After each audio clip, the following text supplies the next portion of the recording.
जय श्री राधे। पूज्य श्री सद्गुरुदेव भगवान के चरणों में प्रणाम। पूज्य श्री भाई जी कहते हैं, श्रद्धा पर एक दृष्टांत। एक समय शंकर महाराज पार्वती जी के साथ हरिद्वार में घूम रहे थे। पार्वती जी ने देखा कि सहस्त्रों मनुष्य गंगा जी में नहा नहा कर हर हर करते चले जा रहे हैं, परंतु प्रायः सभी दुखी और पाप परायण हैं। पार्वती जी ने बड़े आश्चर्य के साथ भगवान शंकर से पूछा कि हे देव, गंगा जी में इतनी बार स्नान करने पर भी इनके पाप और दुखों का नाश क्यों नहीं हुआ? क्या गंगा जी में सामर्थ्य नहीं रही? भगवान शंकर ने कहा, प्रिय, गंगा में तो वही सामर्थ्य है, परंतु इन लोगों ने पाप नाशनी गंगा में स्नान ही नहीं किया, तब इन्हें लाभ कैसे हो? पार्वती जी ने आश्चर्य के साथ कहा, स्नान कैसे नहीं किया? सभी तो नहा नहा कर आ रहे हैं, अभी तक इनके शरीर भी नहीं सूखे हैं। भगवान शंकर ने कहा, ये केवल जल में डुबकी लगाकर आ रहे हैं, तुम्हें कल इसका रहस्य समझाऊंगा। दूसरे दिन बड़े जोर की बरसात होने लगी, गलियां कीचड़ से भर गईं। एक चौड़े रास्ते में एक गहरा गड्ढा था, चारों ओर लपटीला कीचड़ भरा था। भगवान शंकर ने लीला से ही वृद्ध रूप धारण कर लिया और दीन विवश की तरह गड्ढे में जाकर ऐसे पड़ गए जैसे कोई मनुष्य चलता चलता गड्ढे में गिर गया हो और निकलने की चेष्टा करने पर भी निकल न सकता हो।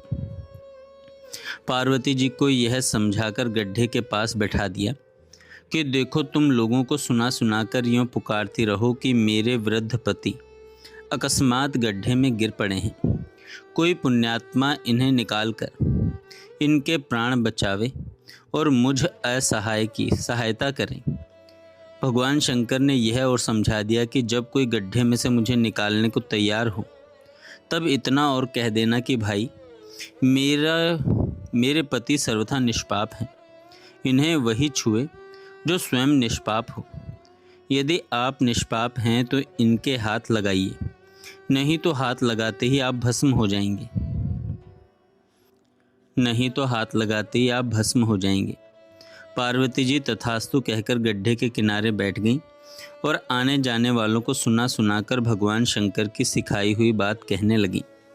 गंगा जी में नहाकर लोगों के दल आ रहे थे। सुंदर युवती को यूं बैठा देखकर कईयों के मन में पाप आया। कई लोक लज्जा से डरे तो कईयों को कुछ धर्म का भय हुआ। कई कानून से डरे। कुछ लोगों ने तो पार्वती जी को यह सुना भी दिया कि मरने दे बुढ़े को, क्यों उसके लिए रोती हैं। आगे और कुछ भी कहा। मर्यादा भंग होने के भय से वे शब्द लिखे नहीं जाते। कुछ दयालु सच्चरित्र पुरुष थे, उन्होंने करुणावश हो युवती के पति को निकालना चाहा, परंतु पार्वती जी के वचन सुनकर वे भी रुक गए। उन्होंने सोचा कि हम गंगा जी में नहाकर आए हैं तो क्या हुआ, पापी तो हैं ही, कहीं हाथ लगाते ही जल न जाएं। बूढ़े को निकालने जाकर इस स्त्री के कथन अनुसार हम स्वयं भस्म न हो जाएं। किसी का साहस नहीं हुआ। सैकड़ों आए, सैकड़ों ने पूछा और चले गए। संध्या हो गई। भगवान शंकर ने कहा, पार्वती जी, देखा आया कोई गंगा जी में नहाने वाला। थोड़ी देर बाद एक जवान हाथ में लोटा लिए हर हर करता हुआ निकला। पार्वती जी ने उससे भी वही बात कही। युवक का हृदय करुणा से भर आया। उसने भगवान शंकर को निकालने की तैयारी की। पार्वती जी ने रोककर कहा कि भाई, यदि तुम सर्वथा निष्पाप नहीं होगे तो मेरे पति को छूते ही जल जाओगे। उसने उसी क्षण बिना किसी संकोच के दृढ़ निश्चय के साथ पार्वती जी से कहा कि माता, मेरे निष्पाप होने में तुम्हें संदेह क्यों होता है? देखती नहीं मैं गंगा जी नहाकर आया हूँ। भला गंगा जी में गोता लगाने के बाद भी कभी पाप रहते हैं? तेरे पति को निकालता हूँ। युवक ने लपककर बूढ़े को ऊपर उठा लिया। भगवान शंकर ने उसे अधिकारी समझकर अपना असली स्वरूप प्रकट कर उसे दर्शन देकर कृतार्थ किया।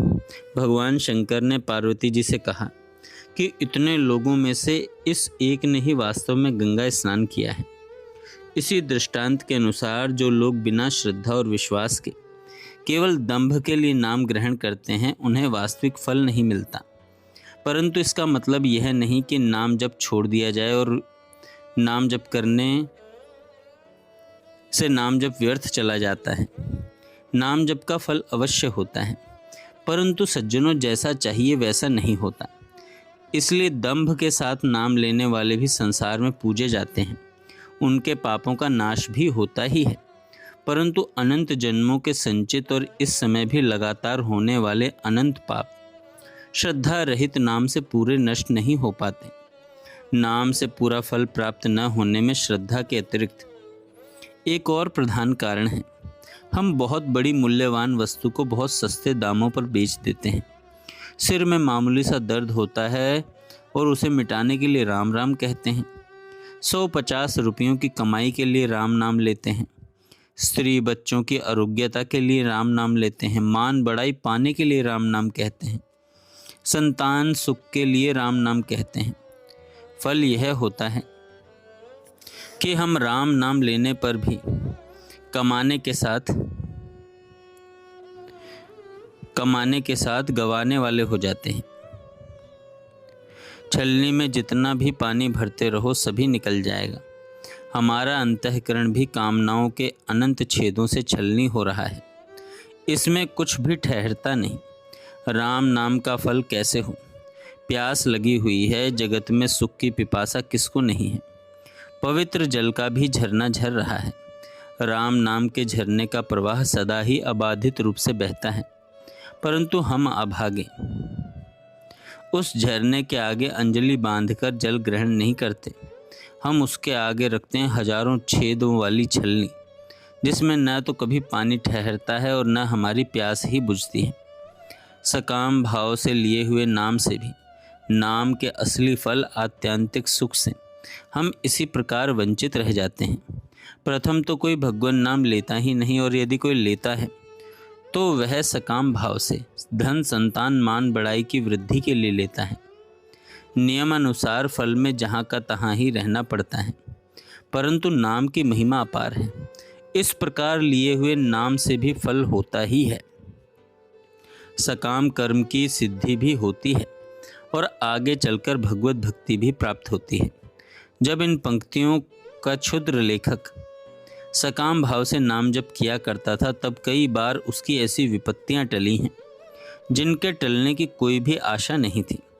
केवल वह विपत्तियां ही नहीं टली, उसका और भी फल हुआ। नाम में रुचि बढ़ी और आगे चलकर निष्काम भाव भी हो गया। भगवान नाम लेने का अंतिम परिणाम है भगवान में एकांत प्रेम हो जाना। एकांत प्रेम होने के बाद प्रेम में के मिलने में जरा सा भी विलंब नहीं होता। जैसे ध्रुव को और विभीषण को राज्य की भी प्राप्ति हुई और भगवान के प्रेम की भी। इसलिए मैं शास्त्रों में चाहे जैसे भगवान नाम लेने वाले को भी बड़ा उत्तम बतलाया गया है। जय श्री राधे।